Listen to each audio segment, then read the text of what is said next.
d'entrer dans le vif du sujet quand même, quelques éléments introductifs avec Sandrine Véniche qui va nous replacer le sujet dans le contexte général des déchets et des évolutions de la réglementation. De notre côté, vous savez sans doute que la loi NOTRe a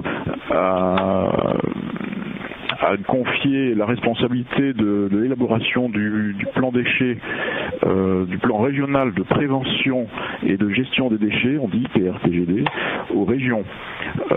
Cette procédure de planification a pour but de définir une stratégie de territoire cohérente qui réponde aux objectifs de réduction et priorités fixés au niveau national, bien sûr, et accompagne les actions des différents acteurs locaux en charge de la prévention, qui est une priorité si on parle de réduction, la collecte, la valorisation, le traitement des déchets.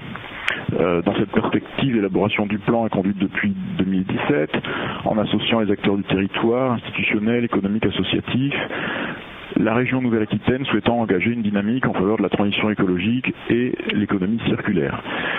La région accompagne également les lycées, dont elle a la gestion, vers une démarche exemplaire dans la lutte contre le gaspillage alimentaire et la gestion des déchets, notamment les biodéchets.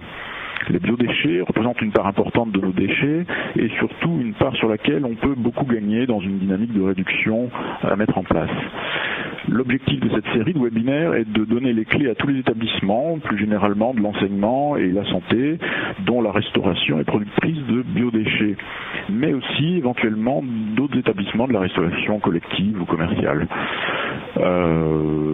Alors ces webinaires s'adressent aux décisionnaires, aux gestionnaires, au personnel de cuisine, aussi à d'autres personnes référentes des établissements, mais aussi également au personnel des espaces verts, le broyage et le compostage par exemple, pouvant être en lien avec la gestion des biodéchets de la restauration. Maintenant, je vais laisser la parole à Sandrine pour la suite de notre introduction, avec la définition justement des biodéchets. Sandrine, à toi. Alors je suppose, Laurent, que tu peux... Qu'est-ce que les biodéchets? Donc ce qui va nous occuper là pendant ces webinaires. Donc tout d'abord, il y a une définition réglementaire. Donc ce sont des déchets biodégradables, donc notamment de jardins ou de parcs, déchets alimentaires ou de cuisine issus des ménages, des restaurants, des traiteurs ou des magasins de vente au détail. Donc ce sont des déchets comparables provenant des usines de transformation de denrées alimentaires. Voilà, donc ça c'est la définition réglementaire. Donc on peut dire que au niveau de la restauration collective, ce sont donc des restes de préparation de repas, des restes de repas non consommés, des produits alimentaires aussi périmés ou aussi des huiles alimentaires usagées. Et enfin, n'oublions pas aussi les déchets de jardin. En effet, souvent les biodéchets, les déchets de cuisine et de table, mais ça concerne aussi les déchets de jardin. Aujourd'hui, on parlera surtout de dons alimentaires, donc bien sûr, on n'aura pas les déchets de jardin qui seront abordés, mais seront abordés dans un autre webinaire, car il y a des opportunités à faire entre déchets de cuisine de table et déchets de jardin. Donc, vous le savez, il existe une réglementation sur les biodéchets en particulier. Donc, dans la deuxième diaporama, on peut se poser la question, tout d'abord, est-ce que je suis concernée par la réglementation? Donc, dans l'autre diapo, Laurent, on peut voir...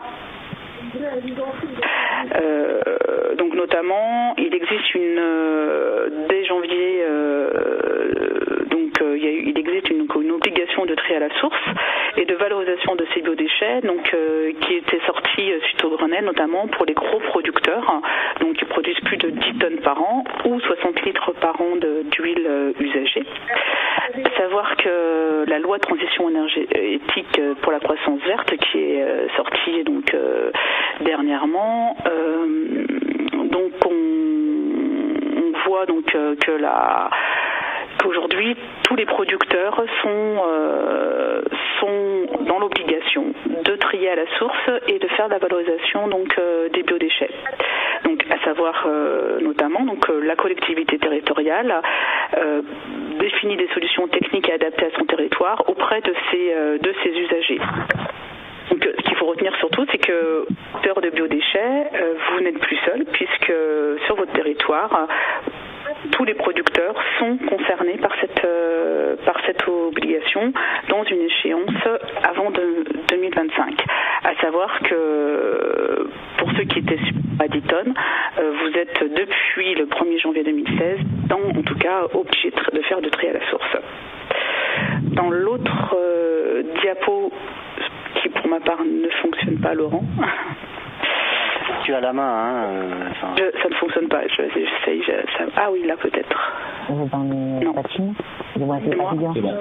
À savoir que comme vous n'êtes pas seul, en effet, aujourd'hui, vous êtes peut-être dans un territoire où la collectivité en charge soit de la collecte principalement, ou pour d'autres des syndicats qui sont collecte et traitement, sont engagés en tout cas dans un programme local de prévention des déchets ménagers et assimilés, voire d'autres dans des programmes encore plus ambitieux de territoire zéro déchet et zéro gaspillage. À savoir que sur la carte, vous voyez, il y a au moins 22 territoires qui couvrent quand même une bonne partie du territoire de Nouvelle-Aquitaine. Et ces territoires, comme vous, réfléchissent ou en tout cas animent les acteurs pour justement faire en sorte de moins de produire de biodéchets et valoriser, trier à la source les biodéchets.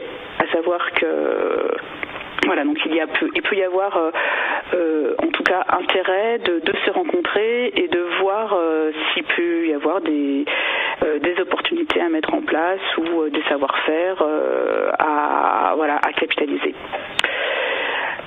Ce qu'on peut voir Laurent, je vais te demander parce qu'en fait je n'y arrive pas à passer l'autre diapo.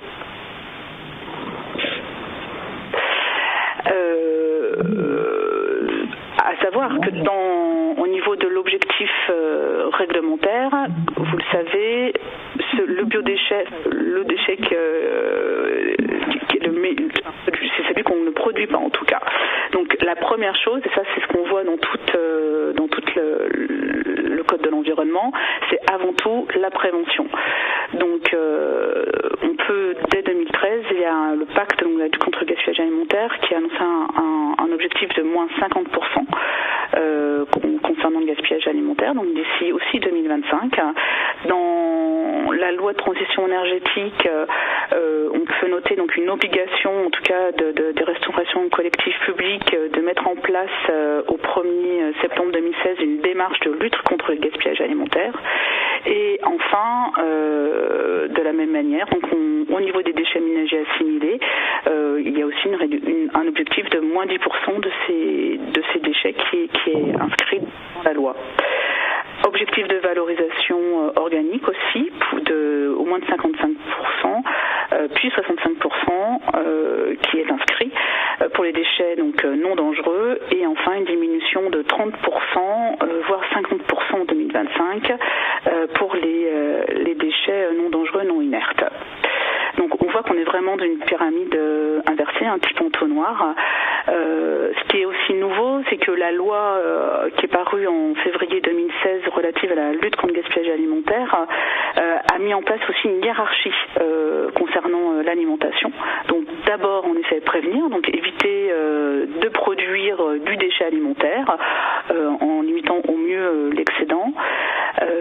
Ensuite vient justement la question du don qui va être abordée aujourd'hui vis-à-vis de la consommation humaine, voire de l'intransformation, puisqu'il peut être opportun de mettre en place des conserveries par exemple.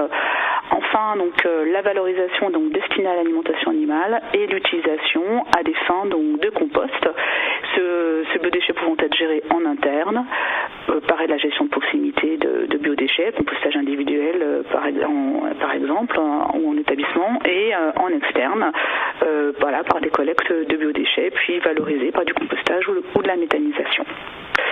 Voilà, donc ces différents webinaires s'inscriront autour de ce schéma-là.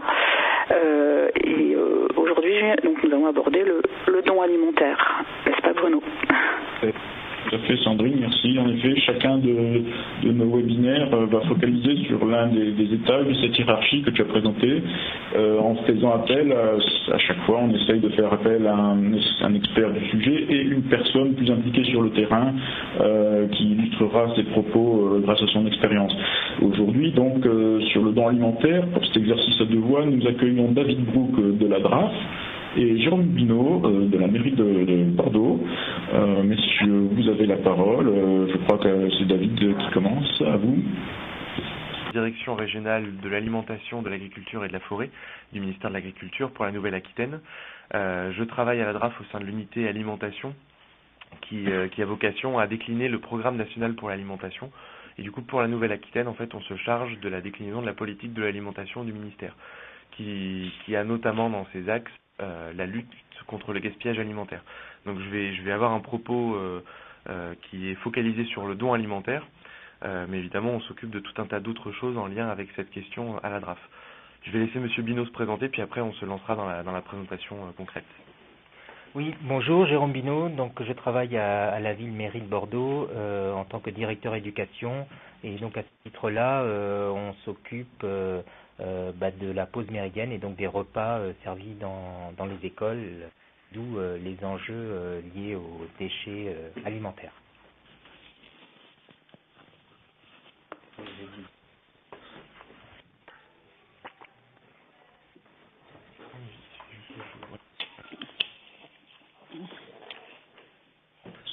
Alors, je vais essayer de passer les diapos, je ne sais pas si ça fonctionne. Voilà. Alors je vais commencer mon propos par un petit rappel de certains chiffres. Alors des chiffres sur le gaspillage, on en a un certain nombre à disposition, notamment grâce à l'ADEME qui mène beaucoup d'études assez poussées sur le sujet. Il y a un chiffre que je trouve intéressant, c'est la répartition des pertes et des gaspillages en poids, où on se rend compte que évidemment la consommation a un poids assez fort, hein, ça représente un tiers des pertes, même si on a un équilibre global assez homogène. Les pertes au niveau du consommateur, ça représente 150 kg de nourriture par personne et par an sur l'ensemble de la chaîne alimentaire. Mais sur le gaspillage qui incombe directement au consommateur lui-même, c'est-à-dire ce qu'il jette concrètement, en tout cas ce qu'il ne consomme pas dans son assiette ou dans son frigo ou dans ses placards, c'est 50 kg par an et par personne, dont 21 en restauration commerciale et collective. Mais vous voyez que ces 21 kilos, ils sont à prendre différemment quand on les regarde par repas, parce qu'on gaspille beaucoup plus lors d'un repas en restauration commerciale et collective, donc qui n'est pas pris à domicile, 130 grammes par repas et par convive en moyenne, que pour un repas à domicile, 30 grammes seulement. On prend beaucoup moins de repas hors domicile, ça explique pourquoi on a moins de gaspillage hors domicile, mais malgré tout, il y a un véritable effort à faire à tous les niveaux, c'est-à-dire sur la préparation, sur la mise à disposition de la quantité juste pour le convive, et puis ensuite, de la part du convive, la vraie consommation de ce qu'il a pris dans son plateau. Ces chiffres, ils sont à mettre en regard avec les chiffres de l'aide alimentaire en France. L'aide alimentaire en France, en 2015, que c'est les chiffres les plus consolidés, mais c'est pas des chiffres qui sont en nette diminution, hein, en toute transparence. C'est 4,8 millions de personnes inscrites. Alors, l'aide alimentaire, ça ne veut pas dire des personnes à la rue, loin de là. On peut avoir accès à l'aide alimentaire de manière temporaire dans sa vie pour un accident de la vie sans être à la rue. 4,8 millions de personnes, c'est loin d'être négligeable, et c'est surtout une masse financière de plus d'1 milliard d'euros par an, constituée d'un quart d'aide publique, le reste de l'aide privée, et puis la valorisation du bénévolat, puisqu'on a un système de bénévolat très développé en France. Rien que pour les banques alimentaires, qui sont quand même un acteur très important hein, de l'aide alimentaire et de la distribution d'aide alimentaire en France, c'est plus de 100 000 tonnes de nourriture par an, ce qui commence à parler en termes de chiffres. Si on met ces chiffres en regard, entre 4 et 5 millions de bénéficiaires de l'aide alimentaire, grosso modo, plus de 3 millions de tonnes gaspillées chaque année au stade de la consommation, on se rend compte qu'on a un vrai intérêt à travailler sur ce sujet du don alimentaire, non pas pour faire l'amalgame de, je vais être un petit peu caricatural, mais ce que les riches ne veulent pas, on va le donner aux pauvres, mais au contraire pour avoir une vraie répartition de cette richesse qui est la production alimentaire en France, et d'avoir une meilleure répartition de la valeur alimentaire et de permettre à tout le monde d'accéder à des produits sains, divers, en quantité suffisante, de qualité sanitaire et nutritionnelle satisfaisante, etc. Je vais revenir sur quelques aspects législatifs et réglementaires. Alors Madame Véniche de l'ADEME a brossé un petit peu les premiers aspects législatifs. Je vais revenir dessus. Pourquoi ? Parce que ça peut avoir un impact, et ça aura un impact, vous le verrez tout à l'heure, sur ce qui se passe au sein d'un restaurant collectif. Alors on en parlait, la loi relative à la lutte contre le gaspillage alimentaire Un des aspects fondamentaux de cette loi, c'est qu'elle a inscrit dans le Code de l'environnement une hiérarchisation des actions de lutte contre le gaspillage alimentaire. Donc une hiérarchisation qui est assez logique et pertinente, évidemment, hein, ça reste du bon sens. Le meilleur gaspillage, c'est comme le meilleur déchet, c'est celui qu'on ne produit pas. Donc la prévention est évidemment la première action à mettre en œuvre. Ensuite, la valorisation de l'alimentation humaine, que ce soit par la transformation, hein, le boulanger qui ne va pas jeter ses croissants, mais qui va en faire des croissants aux amandes pour le lendemain. Le don alimentaire, évidemment, aux associations caritatives. La valorisation en alimentation animale pour ce qu'on ne peut pas valoriser en alimentation humaine. La valorisation énergétique ou biologique, donc méthanisation, mise en compost, etc. Et puis en dernier lieu, quand on n'a pas d'autre recours, mais on vise à aller vers le niveau zéro de cette option-là, c'est la mise en décharge. Tout ça est à mettre en lien avec ce qui vous a été présenté, c'est-à-dire l'obligation de tri à la source pour les gros producteurs de biodéchets, gros producteurs qui sont plus si gros que ça maintenant avec la nouvelle réglementation, puisque la plupart des producteurs professionnels de biodéchets rentrent dans le giron de la réglementation. Et puis en août 2015, on avait cette loi relative à la transition énergétique pour la croissance verte. Je ne vais pas revenir dessus, parce que Mme Véniche l'a précisé, c'était l'obligation du coup de mise en place d'actions de lutte dans les services de restauration collective qui dépendent de l'État. La loi relative à la lutte contre le gaspillage alimentaire de février 2016 a introduit un certain nombre de dispositifs qui sont propres au secteur de la distribution. Je vais quand même vous les présenter, même si je crois savoir qu'on n'a aucun acteur de la distribution et que de toute façon ils connaissent bien maintenant ces dispositifs-là. Je vais quand même vous les présenter pour la simple et bonne raison que ce sont des dispositifs qui vont sans doute s'appliquer à la restauration collective dans les années, on va dire, à venir. Je vous expliquerai pourquoi. Donc les mesures, elles sont assez simples finalement. Contrairement à ce qui a pu se lire dans la presse, elles ne consistent pas en une obligation de don. Puisque avec la hiérarchisation des actions de lutte, on l'a vu, dans un monde idéal, on a une prévention qui est idéale, elle aussi, et du coup on n'a rien à donner puisqu'on n'a rien à gaspiller. Donc si on obligeait les distributeurs à donner, on n'aurait pas de logique vis-à-vis de ce qu'on a mis dans le Code de l'environnement. Par contre, l'obligation, elle porte sur la recherche d'un conventionnement à passer avec au moins une association d'aide alimentaire au cas où on aurait des choses à donner. Ça, c'est la première chose. Bon, ensuite, il y a tout un tas de facteurs pour ces distributeurs. Ça ne concerne pas l'ensemble des distributeurs. Il y a un certain nombre de seuils, notamment le fait que la surface de vente doit être au moins égale à 400 mètres carrés. Je vous présente ça parce que cette obligation de conventionnement, elle est inscrite dans le projet de loi qui fait suite aux États généraux de l'alimentation dont vous avez sans doute entendu parler, qui sont clôturés maintenant. Et dans ce projet de loi, on retrouve et on retrouvera sans doute dans la loi une obligation de recherche de conventionnement pour les restaurants collectifs. Alors là aussi, on peut imaginer qu'on aura un seuil minimal. Je ne suis pas en mesure de vous le donner parce que je ne le connais pas moi-même et il fera l'objet sans doute de décrets d'application de la loi. Mais voilà, c'est quelque chose à anticiper et c'est un petit peu l'objet aussi de notre webinaire ce matin. C'est que ça a un certain intérêt, à mon sens, à ne pas attendre la loi et à anticiper cette obligation de conventionnement pour commencer à chercher des partenariats et commencer à lever les barrières du don, puisque des barrières, vous allez le voir, il en existe un certain nombre. Il existe deux grandes familles d'associations. Je pense que c'est important de connaître un petit peu le paysage des associations en France, puisque le travail ne se fait pas de la même façon, le travail de don ne se fait pas de la même façon avec telle ou telle association. On a deux grandes familles, ce sont les associations fournisseuses et les associations distributrices. Les fournisseuses ne sont jamais au contact des bénéficiaires finaux de l'aide alimentaire. Elles vont avoir une fonction logistique, on va dire. Elles vont récupérer, stocker, trier et distribuer ensuite aux associations distributrices qui, elles, sont au contact de ces bénéficiaires. Alors les banques alimentaires, par exemple, ne sont que fournisseuses. Vous avez un certain nombre de grosses structures associatives qui peuvent être à la fois fournisseuses et distributrices. C'est le cas des Restos du Cœur, du Secours Populaire, etc. Et généralement, les associations, les petites associations qui ont un ancrage très local, voire de quartier, sont par contre uniquement des associations distributrices.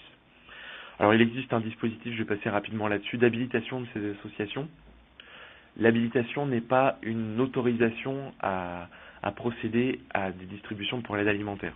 Loin de là, l'habilitation, elle permet un accès aux subventions publiques pour participer à cette distribution d'aide alimentaire. C'est important parce que on a un certain nombre d'associations qui ne sont pas dans le giron de l'habilitation, qui peuvent être tout à fait des partenaires, par contre, du don sans aucun problème. C'est notamment le cas d'associations cultuelles qui souvent fonctionnent... Oui, allez-y, je vous en prie, qu'est-ce qui se passe? serait pas mal de couper votre micro, s'il vous plaît. C'est le cas notamment d'un certain nombre d'associations cultuelles qui fonctionnent sur les des fidèles. Alors je vais aller directement maintenant sur le don alimentaire et puis ses modalités pratiques. Le don alimentaire est défini comme la cession à titre gratuit de denrées par un établissement du secteur alimentaire. Cette définition-là est la suivante, qui est que les établissements gérés par des organismes caritatifs, donc les associations qui remettent à des personnes en difficulté des denrées alimentaires, correspondent à des commerces de détail tels que définis dans la réglementation européenne.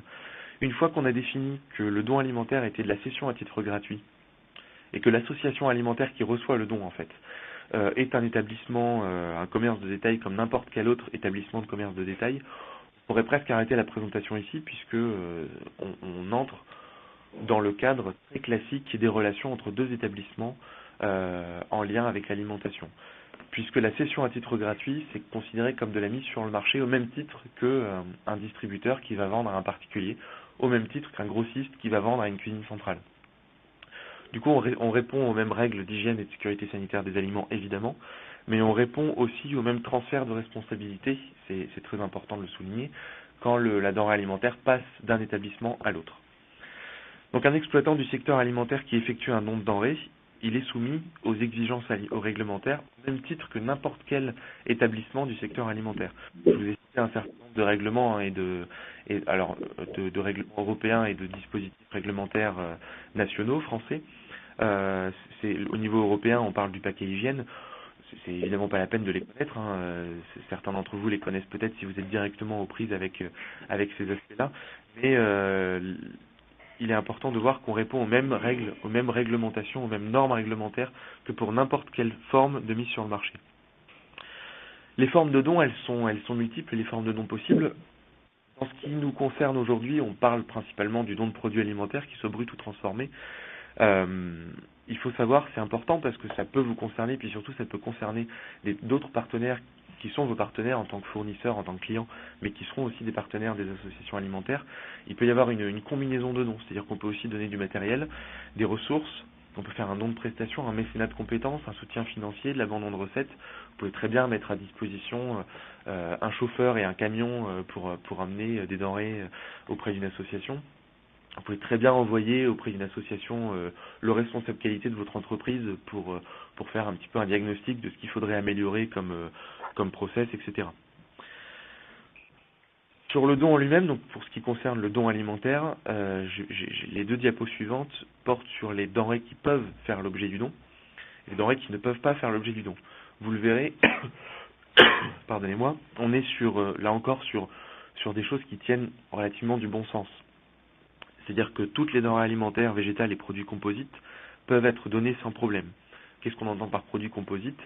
C'est une denrée qui va, dans sa production, avoir aussi des denrées animales. Donc je pense notamment à une pizza qui va avoir les éléments du bacon, du poulet, des choses comme ça. En plus des denrées d'origine végétale. Toutes les pâtisseries, les viennoiseries qui associent des produits d'origine animale à condition qu'ils soient cuits, bien évidemment. Toutes les denrées d'origine animale d'un établissement agréé. Donc là, à partir du moment où il n'y a pas de manipulation par l'établissement qui, lui, n'est pas agréé, entre l'établissement agréé et cet établissement non agréé, pas de transformation, pas de manipulation particulière, la denrée alimentaire d'origine animale peut être donnée sans aucun problème. Et sachant qu'il existe des dispositifs et des exceptions, des dérogations pour les commerces de détail qui ne bénéficient pas de cet agrément, mais cette dérogation, si vous l'avez obtenue, si c'est votre cas, vous êtes au courant puisqu'elle vous a été accordée par la préfecture et du coup vous savez très bien comment la gérer. Là, je fais une petite parenthèse, on ne rentre pas nécessairement dans ce webinaire dans le détail technique de comment obtenir ce type de dérogation. Vous aurez à la fin mes coordonnées, mais vous pouvez très bien contacter votre préfecture. Ce sont des choses que les services de l'État des choses sur lesquelles les services de l'État peuvent vous renseigner sans aucun problème. Sur la diapo suivante, les denrées qui ne peuvent pas faire l'objet d'un don. J'ai fait là-dessus un focus pour la restauration collective parce qu'on a un certain nombre de choses qui sont propres au secteur de la distribution. Là encore, c'est relativement du bon sens. C'est tous les restes d'entrée ou de dessert non protégés sur le self ou en îlot. tous les excédents de plats réchauffés et les restes de plats chauds ou froids en libre service, les plats qui sont maintenus à froid et qui doivent être consommés dans les 2 heures sans rupture de la chaîne du froid. Évidemment, on va pas s'amuser à conserver ça en attendant que l'association vienne les récupérer. Et puis tous les retours plateaux, ce qu'on appelle les retours plateaux, évidemment, pour des questions d'hygiène et de sécurité sanitaire des aliments, on préfère ne pas permettre le don de ces denrées-là pour éviter tout risque de contamination, tout risque d'intoxication alimentaire, etc., si la denrée n'a pas été manipulée correctement. Donc là encore, vous le voyez, c'est quand même des choses de bon sens, et on se rend compte surtout que la limite est assez faible. On a quand même un certain nombre d'éléments de denrées alimentaires qu'on peut encore donner, tout ce qui est surplus de production en cuisine, tout ce qui est présenté au self mais pas en accès direct aux convives. Et puis alors après, évidemment, il y aura des barrières techniques que vous ne manquerez pas de soulever. Ça, Monsieur Binot en parlera sans doute. L'important, c'est de bien travailler avec son association, puisque vous avez des associations qui vont travailler en liaison froide, des associations qui seront, elles, capables de travailler en liaison chaude. Et évidemment, la gestion de ce qui se passe en cuisine ne sera pas de la même façon. Donc ce qui peut être donné à ce niveau-là, au niveau technique, sera un petit peu différent. Je vous ai mis ensuite un lien sur une page du site de la DRAF qui permet, alors c'est une carte interactive des associations, qui permet de géolocaliser un certain nombre d'associations proches de votre établissement, proches de votre commune. Alors avec un petit défaut, toute cartographie, c'est que sa mise à jour est compliquée. Là, on a un projet en cours pour avoir une cartographie d'ampleur nationale, donc notre cartographie régionale est pas nécessairement tout à fait à jour. Et puis, comme je vous l'ai dit tout à l'heure, on a évidemment toutes les associations habilitées sur cette cartographie. On a un certain nombre d'associations non habilitées qu'on connaît. On a évidemment des associations non habilitées qu'on ne connaît pas et que du coup, on ne peut pas avoir sur cette cartographie. Ma dernière diapo, elle porte sur la relation directe en fait avec l'association et l'intérêt d'un conventionnement. C'est-à-dire que a priori, si la loi est fidèle à ce qu'elle a été pour le secteur de la distribution, en plus d'une obligation de rechercher un partenariat avec une association, en cas de don, il y aura une obligation de conventionnement. Mais cette obligation, elle est vraiment utile et importante à la fois pour l'association, mais aussi pour l'établissement qui procède au don, puisqu'elle permet généralement d'organiser le flux de dons, parce qu'on a dans la convention un certain nombre de contacts téléphoniques ou mails des personnes qui sont en charge du don, un certain nombre de détails généralement sur le calendrier du don. Est-ce que certains vont définir que la récupération se fait tous les mercredis après-midi, que la récupération se fait en fonction de tel et tel contact qui a été pris en amont, etc. Ça, c'est vraiment du gré à gré. Elle protège le donateur et le donataire. J'insiste sur cette ligne qui me paraît vraiment très importante. Elle protège le donataire qui reçoit le don, donc l'association évidemment, dans le sens où elle évite que l'établissement soit le vilain petit canard et le mauvais élève et lui donne en fait des produits qui ne sont pas consommables, qui sont impropres à la consommation. Elle protège aussi le donateur en rappelant, ce qui est de toute façon réglementaire, mais en rappelant les transferts de responsabilité qui sont liés au bon de livraison qui est signé. Dès lors qu'une denrée est propre à la consommation, que les conditions de la chaîne du froid, de manipulation des denrées en bonne hygiène, etc. sont respectées, lorsque la denrée est transmise à l'association, lorsqu'elle lui est donnée et qu'elle signe le bordereau de réception, c'est l'association qui en est responsable. Si l'association ne respecte pas la chaîne du froid, n'a pas de bonnes conditions d'hygiène et de bonnes conditions de manipulation des denrées, et qu'il arrive quelque chose au bénéficiaire qui va consommer cette denrée, qu'on a une toxi-infection alimentaire collective par exemple, c'est l'association qui sera responsable, c'est pas l'établissement qui a procédé au don. Et puis évidemment, on a dans le conventionnement toute la description des éléments de traçabilité qui sont importants pour justifier auprès de l'administration fiscale les éléments liés à la réduction fiscale. J'en ai pas parlé parce que généralement ça ne concerne pas les établissements publics, mais on pourra en parler si certains sont en lien ou représentent des établissements privés. Et puis elle permet surtout de conserver des bons éléments de traçabilité en cas de problème de contamination et où il faut remonter à la fois sur la traçabilité amont ou alors si on détecte un problème en amont, s'il fallait redescendre sur la traçabilité aval pour retrouver le consommateur. Je vais laisser je vous ai brossé un petit peu certains aspects législatifs. L'intérêt de réfléchir à la mise en place du don, parce que je pense que c'est l'avenir pour l'ensemble des établissements de restauration collective. Les barrières qu'il faut évidemment anticiper pour pouvoir les lever. Je vais laisser maintenant la parole à Monsieur Binot, qui va pouvoir mettre ça en lumière et l'illustrer avec l'exemple de ce qui s'est fait sur la ville de Bordeaux. Je vous remercie.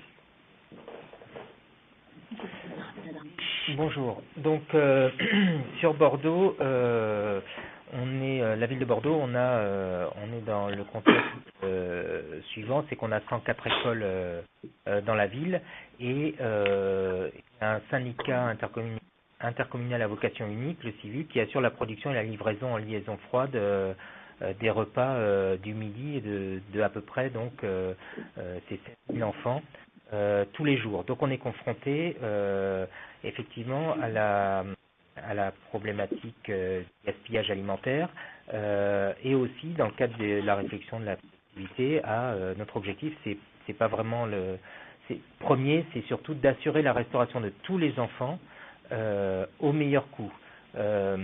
Donc dans ce cadre-là, on a aussi on doit lutter contre le gaspillage alimentaire, et puis il y a d'autres objectifs qu'on souhaite poursuivre, c'est favoriser le lien social et faire la sensibilisation de l'ensemble des acteurs, donc les agents, les enfants, les familles aussi, au développement durable. Donc pour lutter contre le gaspillage alimentaire, il y a d'autres actions dont on parlera pas aujourd'hui, mais nous on travaille sur tous les aspects de la chaîne, que ça soit dans la prévision de la production, donc ça concerne autant le producteur des repas, donc le CIVU, mais nous ça veut dire notre capacité à prévoir le bon nombre de repas. Donc on joue aussi sur le règlement à la restauration et à des inscriptions préalables suffisamment en amont de la part des familles pour que le producteur ajuste sa production au plus près. Donc là, on touche des limites sensibles pour les parents qui, par exemple, voudraient pouvoir laisser au jour le jour leur enfant à la restauration sans contrainte. Donc il y a aussi tout un travail pédagogique auprès des familles pour les sensibiliser au fait que plus on anticipe et on inscrit son enfant tôt, plus on peut gérer, adapter sa production, donc éviter le gaspillage alimentaire. On a aussi les restes dans les assiettes dont on ne parlera pas aujourd'hui, mais donc on a des actions de tri fermenticible qu'on développe dans les écoles. Donc, ceci étant dit, il y a un troisième pan qui est tout ce qui reste, qui est livré en liaison froide, de tous ces repas, parce que tous les jours il y a quand même forcément des enfants absents, des enfants malades tout simplement, ou qui viennent pas pour des raisons diverses, et donc on a des productions qui ne sont pas totalement ajustées, parce que comme on doit assurer la restauration de tous les enfants, il y a toujours un petit peu plus on préfère avoir un petit peu plus que pas assez. Et donc, il nous reste dans les réfrigérateurs ou des portions d'aliments qui sont non consommés mais encore consommables. Donc, ils rentrent dans la catégorie de denrées pouvant faire l'objet d'un don. Donc, qu'est-ce qu'on en fait? On a aussi la chance à Bordeaux d'avoir la Banque alimentaire de Bordeaux-Gironde qui travaille avec un énorme réseau d'associations d'aide alimentaire. Donc on a eu une idée toute simple en 2015, donc je note que c'était un tout petit peu avant la loi, donc j'espère qu'on a fait comme il fallait, mais qui était de faire récupérer nos denrées encore consommables en fin de repas par les acteurs associatifs. Donc on a travaillé avec le réseau, avec la Banque alimentaire et son réseau, qui a fait un appel à toutes les associations d'aide alimentaire sur le territoire, et parce que ça a deux avantages, c'est que ce sont des acteurs, donc des associations qui sont formés par la Banque alimentaire au processus réglementaire, à la gestion de la chaîne du froid, et puis ce sont des acteurs reconnus du secteur. Donc nous, collectivités qui n'avons pas une connaissance fine des acteurs, on a besoin de s'appuyer sur un professionnel du secteur, si on peut parler comme ça, pour travailler avec des acteurs reconnus. Et et aussi parce que ça permet de lever un certain nombre de problématiques liées à des acteurs qui ne seraient pas sérieux ou qui viendraient, qui voudraient collecter qu'une fois par an ou de manière insuffisamment régulière pour créer l'objectif de lien social et puis faire en sorte que ça soit quand même assez efficace. Alors le processus qu'on met en place à chaque fois qu'on a identifié un partenaire, c'est tout simplement en 2 étapes, hein, c'est de le rencontrer, lui expliquer le projet, les objectifs. En général, on tombe très vite d'accord puisqu'on poursuit les mêmes, enfin ils sont convergents. Et puis de se mettre d'accord sur, on va dire une zone d'achalandie, si on peut parler comme ça, enfin de voir des écoles avec lesquelles il pourrait y avoir ce partenariat qui permettent de créer du lien entre l'acteur local qui est l'association et puis l'école, les agents, et puis faire développer des liens pour après aller vers de la sensibilisation pour que ça ne soit pas qu'un lien uniquement de je viens récupérer les denrées et je m'en vais. Et puis on présente aussi les outils je vais vous montrer dont je vais vous parler dans le transparent suivant.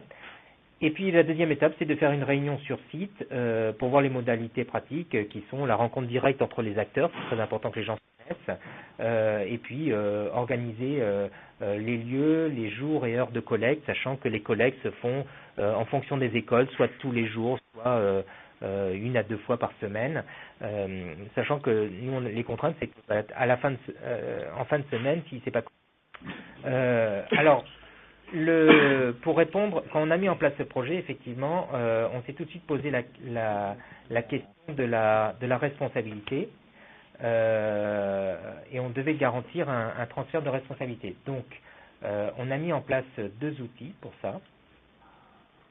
Voilà. Pour garantir la sécurité juridique du dispositif. C'est à la fois une convention dans laquelle on a bien précisé toutes les modalités de transfert de responsabilité et puis une fiche de traçabilité des aliments qui est signée, donc vous avez un exemple là, qui permet de tracer les produits qui sont donnés en fin de repas, bien évidemment, c'est jamais le matin, puisqu'on nourrit d'abord les enfants et ensuite on donne ce qui reste, et qu'on donne, et la température de la date limite de consommation et la température du produit au moment où on donne le produit à l'association. Et donc c'est contresigné par l'association, par l'agent, comme ça on a une traçabilité si besoin était d'un contrôle quelconque, ou s'il y avait une épidémie ou quelque chose qui ne va pas pour qu'on puisse savoir ce qui s'est passé. Donc les types de produits qu'on donne, ce sont tous les produits encore consommables, donc mais ce qui est le plus facile à donner, ce sont les laitages, ainsi que les fruits, les desserts, les entrées, et un peu plus difficilement les barquettes qui contiennent le plat principal. Ça c'est un peu plus les associations ont plus de mal parce qu'après pour des problèmes derrière des régimes alimentaires des gens qui utilisent, ils sont moins friands de récupérer ces barquettes. Alors le transparent suivant. Les difficultés qu'on a rencontrées. Il y a eu 2 types de difficultés. Donc c'est le recrutement des associations. Donc ça, on est passé par la banque alimentaire, c'était très bien. Néanmoins, on a eu quelques associations avec qui on n'a pas pu construire un partenariat parce que tout simplement, ces associations n'avaient pas une régularité de récupération suffisante. Et il y a aussi la difficulté logistique liée aux associations. En fait, les problématiques étaient plus liées aux associations parce que ça nécessite pour eux des bénévoles qui puissent venir. Donc c'est la question du personnel, du transport. Mais en même temps, là, on faisait des choix pour que les écoles soient en proximité de leur lieu et donc qu'ils puissent les arranger au mieux. Et puis des glacières parce qu'il leur faut un moyen de conserver les aliments pour la chaîne du froid. À droite, là, vous avez apparaît donc la carte des écoles de Bordeaux, et en vert, ce sont les associations qui œuvrent sur le territoire. On voit qu'il y en a, il y a 11 associations qui fonctionnent sur 22 écoles. Pour l'instant, on a fait le choix de faire des binômes école-association, et puis au fur et à mesure, on va étendre pour que l'ensemble des écoles soient couvertes. Le bilan qualitatif est très positif, parce que ça prend 5 à 10 minutes sur le temps de travail des agents dans les écoles pour ouvrir la porte, pour donner les aliments, pour faire contresigner pour remplir et faire signer la fiche de liaison. Donc c'est un peu de temps, mais quand on échange avec les agents, ils sont motivation énorme. Depuis des années, on jette, tout ce qui n'est pas consommé, on jette en fin de semaine comme la réglementation impose, et c'est un crève-cœur pour les agents de voir partir le surplus de nourriture. Ça permet aussi d'améliorer nos process, c'est-à-dire qu'avant on mettait en chauffe toutes les barquettes, puisque de toute façon c'était jeté dans le pire des cas. Aujourd'hui, les agents font de même plus attention en fonction du menu qui est proposé et des enfants et leur connaissance intime de ce que les enfants mangent, aiment ou n'aiment pas. Par exemple, quand il y a des frites, je vous cache pas que ils font tout chauffer parce qu'ils savent que tout va partir. Mais il y a d'autres produits, les légumes, ça part moins vite et donc ils mettent pas forcément tout en chauffe, et donc du coup, ça sort pas des réfrigérateurs, donc du coup, c'est aussi, ça a permis d'optimiser le mode de gestion pour. Alors, vous me direz, ça crée plus d'aliments à donner, mais en même temps, ça permet de repérer là où on crée trop. Voilà. Le bilan quantitatif, il est à développer parce que, voilà. Alors, les denrées, c'est essentiellement les laitages, c'est ce que je vous disais, et aujourd'hui, on n'a pas encore couvert tout le territoire. On avait imaginé une autre méthode de fonctionnement qui, comme on a un CIVU qui livre toutes les écoles le matin en liaison froide, on avait envisagé à un moment donné de se dire le CIVU livre les écoles et puis récupère les denrées non consommées de la veille, par exemple. Mais ce système-là n'a pas été. Ça pourrait être une autre option que d'autres pourraient mettre en place. Nous, on l'a pas mis dans notre cas parce que ça crée des problèmes de stockage. Parce que ça veut dire que le CIVU récupère, donc doit prévoir un endroit où stocker. Et tout de suite, quand on stocke pour 100, c'est beaucoup plus compliqué que stocker dans chaque école. Voilà, c'est essentiellement ça. Et du coup, ça nous oblige, mais ce qui est plutôt assez vertueux, à développer des partenariats locaux avec les associations. Et j'espère que ça débouche sur des relations humaines qui là sont pas quantifiables et qui peuvent déboucher sur d'autres résultats. Et on a confronté à une deuxième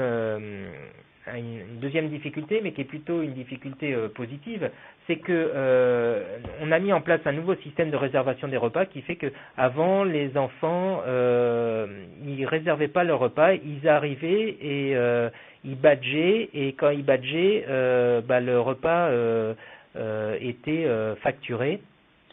Il n'y avait pas de réservation des repas, dit autrement, par les familles. Donc c'était notre connaissance, nous, de la collectivité, des périodes de consommation des repas, comme des restaurateurs qui savent à peu près évaluer le nombre de repas qu'ils vont servir dans la journée. On pourrait croire que c'est la connaissance des cycles. Et maintenant, on a mis en place un système de pré-réservation par les familles 14 jours à l'avance, qui permet d'avoir une meilleure production des repas, vraiment ajustée au nombre d'enfants qui vont déjeuner, hormis les absents de denrées à donner. Voilà, c'est une mais plutôt positive. Et ça termine la présentation. Donc, je repasse peut-être la main. Oui, merci Jérôme Binot pour cette présentation. Effectivement, nous arrivons maintenant au moment des questions, un temps d'échange plus ou moins long selon la quantité des questions.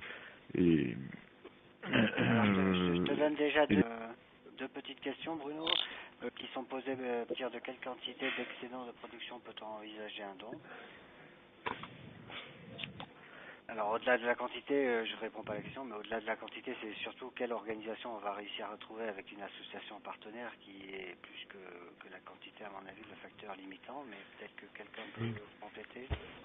Oui, moi je pouvais même poser la question d'une autre manière, éventuellement si il y avait parmi les écoles que Monsieur Binot a ciblées pour l'instant, élèves qui fait que c'est raisonnable. Est-ce qu'ils ont éliminé des écoles qui étaient trop petites peut-être voilà, est-ce que c'est possible avec tout type de structure, toute taille, éventuellement quoi.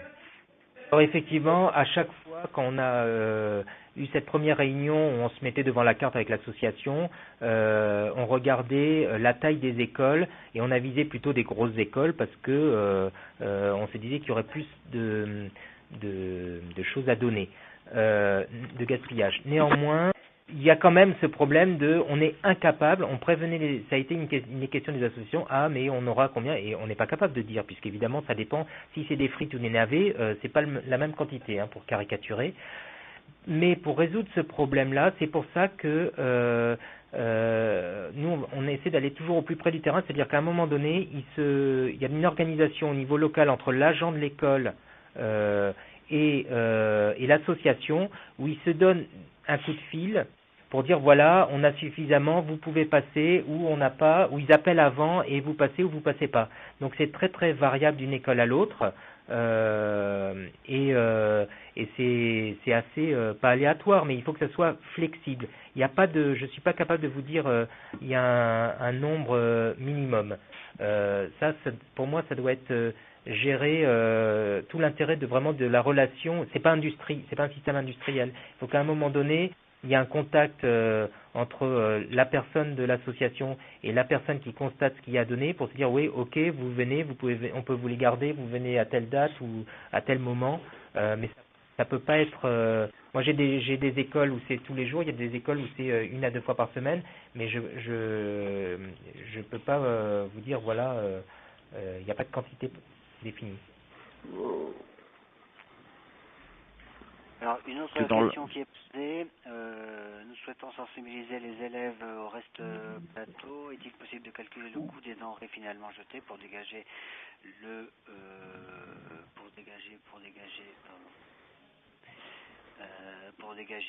finalement le prix d'un repas que l'on peut donner en amont? Alors sur cette question, il existe pas mal de dispositifs de sensibilisation des élèves. Nous, côté DRAF, je vais un petit peu prêcher pour ma chapelle, mais on met à disposition des établissements scolaires, notamment pas mal d'affiches pédagogiques qui sont à la fois téléchargeables sur notre site et que moi je peux envoyer par courrier en affiche originale sans problème, qui sont on fait de la pédagogie pour sensibiliser directement. Très honnêtement, je suis pas certain qu'on sensibilise plus un enfant en lui parlant du prix d'un repas et de ce qu'on gaspille au niveau économique. Je pense que les enfants, et l'expérience le montre, sont beaucoup plus sensibilisés par ce qui est visuel. Il y a quelque chose qui marche très très bien et qui se met en place très facilement, qui coûte pas grand chose, c'est le gâchimètre pour le pain, c'est-à-dire une colonne en inox, enfin en plastique transparent, pardon, où on met le pain de la semaine et du coup elle est graduée et on voit ce qu'on gaspille chaque semaine.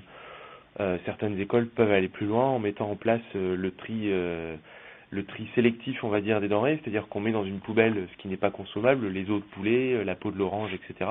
Et on va mettre dans une autre ce qui est vraiment du gaspillage alimentaire, ce qui est resté dans l'assiette et qu'on aurait pu consommer.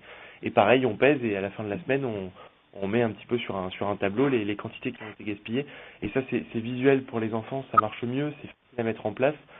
Ça a un côté vertueux aussi pour l'établissement, c'est que ça permet de quantifier concrètement ce qui est réellement gaspillé, parce que c'est pas toujours évident de se rendre compte de ce qui est vraiment gaspillé. Du coup, on peut voir un petit peu quel levier d'action mettre en place.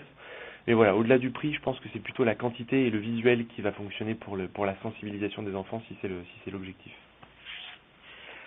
Ok, alors peut-être la dernière question, parce qu'on a réservé la plateforme jusqu'à 10h30 et je ne sais pas si ça va couper automatiquement et automatiquement. Ah oui.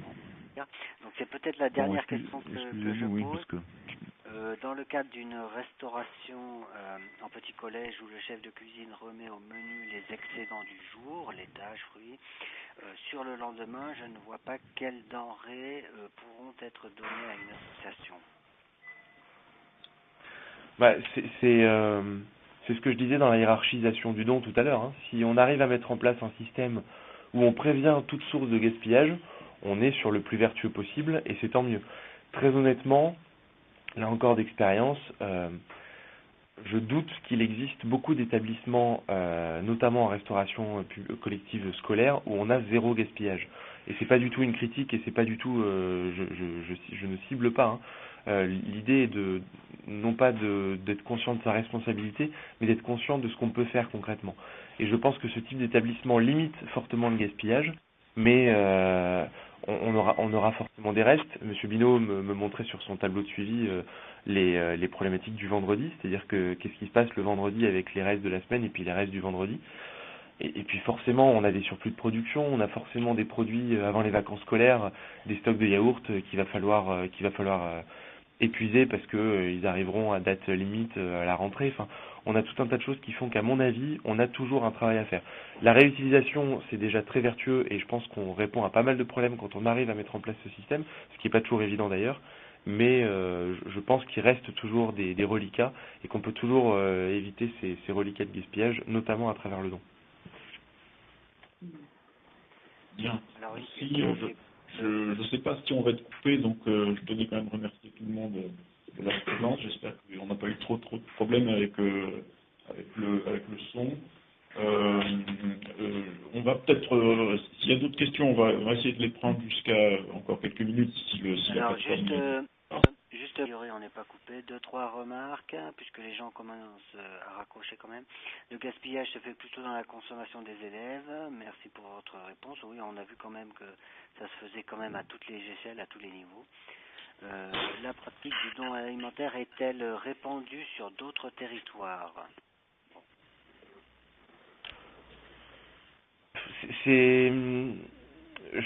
Honnêtement, en termes de dons alimentaires pour la restauration collective, c'est pas tant une question de territoire aujourd'hui qu'une question d'établissement, peut-être de collectivité, mais voilà, on n'est ni en retard ni en avance, clairement. Je parle pour la Nouvelle-Aquitaine, hein, je parle pas pour ce qu'a fait Bordeaux, qui a pas mal avancé sur le sujet. Je pense qu'il faut pas tant se comparer en territoire que se comparer en secteur. Et typiquement, le secteur de la distribution a beaucoup d'avance chronologique là-dessus. Et du coup, ils ont bien connaissance, ils nous ont permis d'avoir, nous, connaissance des écueils à éviter, des problématiques et des barrières à lever.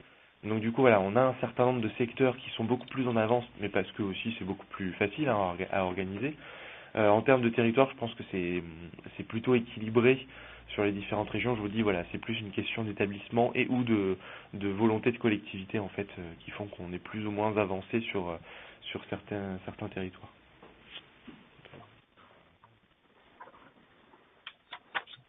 Il y en a d'autres, Laurent, parce que je vois finalement on est encore là, il est plus de 10h30. Dernier élément de la pratique, oui, non, c'est les derniers éléments qu'on avait en tout cas au niveau du chat. C'est Sandrine Véniche de l'ADEME. Je me permets juste d'intervenir par rapport aux questions du coût, et en effet il y a la partie sensibilisation. Je pense que ça pourrait être intéressant en effet d'envoyer aux participants les une petite boîte à outils sur ce qui vient d'être évoqué, et notamment pour la partie coût, même si comme ça a été dit, le meilleur déchet c'est celui qu'on ne produit pas. Et j'invite vraiment les participants à aller voir, on enverra le lien à ce moment-là, une étude qui a été faite par la direction régionale de l'ADEME Auvergne-Rhône-Alpes, qui donne vraiment une approche du coût complet des pertes et du gaspillage alimentaire en restauration collective, et qui montre en effet que bien entendu, en faisant de l'aide contre le gaspillage alimentaire, on fait aussi beaucoup de bénéfices économiques. Voilà. Et après, comme ça a bien été évoqué, il y a la hiérarchisation qui existe, dont le don. Voilà. Je peux rajouter deux choses. Sur la sensibilisation, moi, on a mis en place d'autres actions parce que là, de donner en fin de service ce qui reste, c'est difficile de sensibiliser les enfants là-dessus, sachant qu'ils sont repartis en classe, à l'école, au collège, au lycée. Alors sur Bordeaux, je peux donner juste un exemple de ce qu'on a mis en place. On a mis en place une journée pas de tes potes, où c'est dans les lycées privés, c'est avec le nom bol de riz, où il y a un jour où tout le monde, le menu, c'est un menu pâtes et compote, très très sobre, qui coûte rien à faire, et du coup les familles payent le même prix. Ça permet de générer un bénéfice qui va à la banque alimentaire et aux associations d'aide alimentaire, mais surtout c'est une journée où du coup les enfants mangent un truc particulier et on fait venir la banque alimentaire qui peut sensibiliser les enfants sur le don alimentaire. Et ça, c'est vrai, comme je rejoins mon collègue de la DRAF, les enfants, ils ont besoin d'avoir quelque chose de visuel. Je sais que cette opération marche aussi dans des lycées publics, et c'est à ce moment-là quand il faut qu'il y ait quelque chose, un médium qui leur permet de se l'approprier. Il y a un autre élément que je ne pense pas que ce soit plutôt le coût, mais vraiment il y a tout un travail de faire sur le prévisionnel. Et je sais combien c'est difficile à faire, parce que pour l'avoir fait à Bordeaux l'an dernier, expliquer aux familles que un repas ça se réserve dans la restauration collective, et que s'il n'est pas pris, il est jeté, parce qu'il y a beaucoup de systèmes dans nos écoles, lycées, collèges en France où on a du forfait, et les familles, une fois qu'elles ont payé, elles considèrent que c'est open bar, on vient pas. Le problème, c'est que ça génère du gaspillage alimentaire, parce que vous avez payé, ça veut dire que le fournisseur du repas prévoit les repas comme si tout le monde venait, parce que de toute façon les familles ont payé. Or, c'est pas pratique. Donc moi je pense que le système le plus efficace, c'est que les familles doivent faire des pré-réservations au jour le jour, suffisamment en amont pour que le producteur produise au plus juste le nombre de repas. Et là, on aura vraiment un système efficient qui rejoint le fait que le meilleur des déchets, c'est celui qui n'existe pas, parce qu'il n'a même pas été prévu au départ. Je pense, dans la prévision des repas, un problème. En tout cas, en termes d'échelle des problématiques où focuser son énergie pour diminuer les déchets alimentaires, je pense que c'est intéressant aussi de focuser sur cette partie-là. Voilà.